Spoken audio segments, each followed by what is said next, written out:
Yes, well, I was just a usual young lad in the UK, working and doing what any other young man would do. And then I was down in Oxford and basically using the room of a fellow student who was on leave at the time. And when he came back, I looked around for another place to stay and found that there was no private rentals whatsoever and no place to stay, and that's when my journey of homelessness started.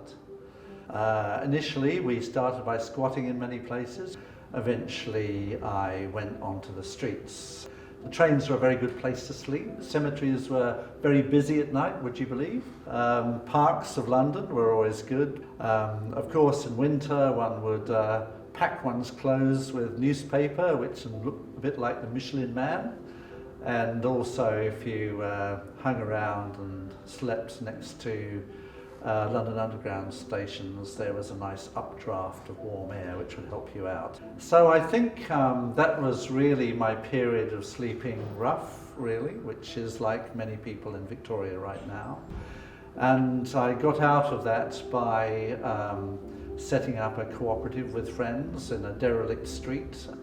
During that time I felt I needed to make a difference, having experienced homelessness directly, and I was always in insecure housing, so I got into local politics and eventually became the head of the local housing authority. And after a period of time not really making a lot of headway, I left to move to Australia and arrived in Victoria, which for me was really the promised land. All I had in the possession was a family in tow and the bond for a renting a house, which I got in Carlton, and I started work. I worked initially as a teacher in Broadmeadows TAFE, and then secured a job for the Victorian government managing their cooperative programs. That's when I had the opportunity of going free, and I built my own house for about a year, then came upon this job, which was really the first employee, Community Housing Limited.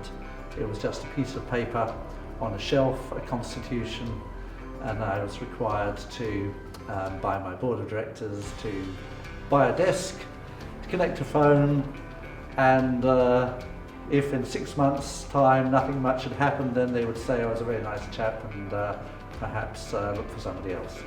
So essentially that was the beginning of the whole journey, and I think it's tremendous that the organisation has grown to the extent that it needs, but it's only 11,000 houses right across Australia. There are 500,000 affordable houses are needed in Australia to meet need for people who are homeless. Their lives are just like mine. Their experience mirrors mine exactly back in the 70s.